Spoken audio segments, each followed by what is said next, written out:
भाजपमधून सांगली लोकसभेची उमेदवारीची माळ अखेर विद्यमान खासदार संजय काका पाटील यांच्या गळ्यामध्ये पडलेली आहे। आपल्यासोबत खासदार संजय काका पाटील आहेत। सुरुवातीला काका अभिनंदन, तिसऱ्या टर्मसाठी तुम्ही सज्ज आहात।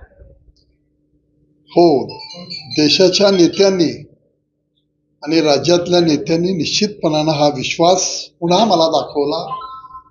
लोकांच्या कामातून आपल्याला मोठ्या फरकानं लोक पुन्हा मागच्या वेळेपेक्षा अधिक लीड न या ठिकाणी निश्चितपणाने निवडून देतील हा विश्वास या निमित्ताने व्यक्त करतो। पण ही तिसरी टर्मची निवडणूक लढवताना काय आव्हानं तुम्हाला समोर वाटतायत? एकूण बदललेली राजकीय परिस्थिती, बदललेली राजकीय पक्षांची परिस्थिती। निवडणूक ही निवडणुकीच्या पद्धतीनेच जावं लागेल। दुसऱ्याला कधी कमजोर समजायचं नाही हे निश्चितपणाने खरं असलं तरी लोकांच्या दृष्टिकोनातून केलेली कामं आणि काही आमच्यामध्ये थोडेसे असणारे समज गैरसमज काही मंडळींच्या बाबतीमध्ये होते ते आम्ही एक 10-12 दिवसापूर्वी बसलो आणि त्या गोष्टींची सगळी सखोल चर्चा झाली आणि त्या सगळ्या गैरसमजाची गाडी बाजूला निघाली आणि आम्ही निश्चितपणाने एकत्रपणाने काम करतोय। सगळी पार्टीचे नेते, आमचे तरुण कार्यकर्ते, सहकारी सगळे अगदी ताकदीने या निश्चितपणाने निवडणुकीमध्ये आपल्याला साथ देण्यासाठी ते उभे आहेत आणि त्याचं धोतर, त्याचंच प्रतीक हे आपल्याला या निमित्तानं दिसून येतंय की निश्चितपणानं उमेदवारी मिळायला सुद्धा या गोष्टींचा फार मोठा उपयोग झालेला आहे। गेल्या 2 टर्ममध्ये, मागच्या 10 वर्षामध्ये जिल्ह्याचा झालेला विकास, तुम्ही आणलेले प्रकल्प आणि पुढच्या 5 वर्षामध्ये काय आणायचंय, कुठला विकास करायचा असेल? गेल्या 10 वर्षाच्या कालखंडामध्ये 30-30 वर्षाची मागणी होती। रेल्वे डबलीकरण, रेल्वेच्या गाड्या वाढवणं, पाण्याच्या योजना पूर्णत्वाला नेणं, ताकारी, म्हैसाळ, टेंबू यासाठी सेंट्रल गव्हर्नमेंटमधून पैसे आणले गेले आणि ह्या सगळ्या योजना पूर्णत्वाला गेल्या। आता म्हैसाळ विस्तारितचं काम जे आहे, पहिले 1000 कोटीचं टेंडर ते आता जवळजवळ 40% काम होत आलंय। दुसरं 1000 कोटीचं काम निघालेलं आहे, तेही टेंडर निघालेले आहेत। साधारण 15-20 दिवसामध्ये माझ्या माहितीप्रमाणे ते टेंडर भरले जातील आणि या सगळ्या प्रक्रियेमध्ये 1.5 ते 2 वर्षामध्ये ह्या सगळ्या योजना विस्तारित म्हैसाळ, विस्तारित टेंबू ह्या पूर्णत्वाला जातील आणि या परिसरामधल्या 1.25 लाख एकरना विस्तारित म्हैसाळ आणि 1.25 लाख एकर विस्तारित टेंबूला या माध्यमातून पुन्हा शेतीला पाणी मिळणार आहे। नॅशनल हायवे केलेले आहेत। मी एक मल्टीमीडिया लॉजिस्टिक पार्क याच्यासाठी जमीन मागितली आणि ती जमीन थोडीशी द्यायला काही गोष्टीमुळे इथून थोडा उशीर झाला।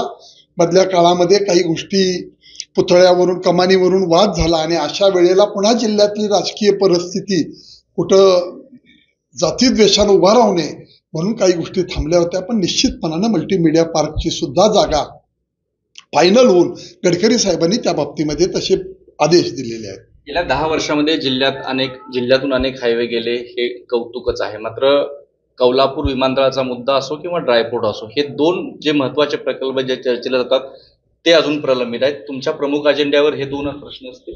निश्चितपणानं असतील। आपल्याला सांगायला हरकत नाही की मागणी, लोकांची इच्छा, अपेक्षा ही निश्चितपणानं कौलापूर त्या असणाऱ्या जागेच्या बाबतीमध्ये विमानतळ व्हावे अशी आहे। पण किमान आपल्याला 350 ते 450 एकर जागा लागते आणि ती जागा आहे फक्त 165 एकर। तेव्हा शेजारच्या जमिनीच्या बाबतीमध्ये मी गेले 6-8 महिने त्यासाठी प्रयत्न करतोय। या खात्याचे मंत्री ज्योतिरत्न शिंदे यांना मी भेटलो वर्षापूर्वी। ही जागा पूर्वी MIDCच्या माध्यमातून काही खाजगी उद्योजकांना दिली गेली होती। त्याच्यावर मी स्वतः सगळ्यांना अंगावर घेऊन 8-10 महिन्यापूर्वी ते जागेचं टेंडर कॅन्सल करायला लावून, दिलेल्या सगळ्या ऑर्डर कॅन्सल करायला लावून ती जागा MIDCच्या ताब्यात ठेवली आणि या ठिकाणी निश्चितपणानं विमानतळ व्हावं यासाठी माझा प्रयत्न पुन्हा राहील। पण आपल्याला ती जागा आसपासची सगळी मिळणं तेवढं गरजेचं आहे। ही त्यामागची बाजू निश्चितपणानं समजून घेणं गरजेचं आहे। विरोधी उमेदवार कोण असावा तुम्हाला? ज्या पद्धतीनं सध्या एक पैलवान उतरणार अशी चर्चा आहे, पण अद्याप तिकीट फायनल नाहीये महाविकास आघाडी। आता उमेदवार कोण असावं? लोकांच्या आशीर्वादानं लोक तर आशीर्वाद देणार आहेत, मागच्या वेळेपेक्षा मोठ्या मताधिक्यानं निवडून देणार आहेत।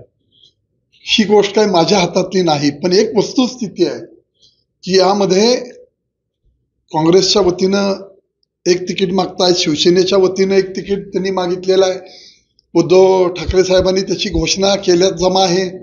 त्यांना सांगितलं दिल्लीला पाठवायचं आहे.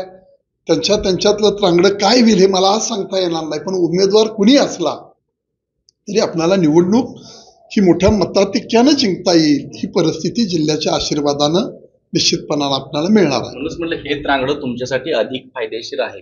नाही, फायदेशीर त्रांगडं म्हणण्यापेक्षा आपण एवढंच म्हणू शकतो की ते चोरच त्यांच्यात चाललेली आहे तिकिटाची.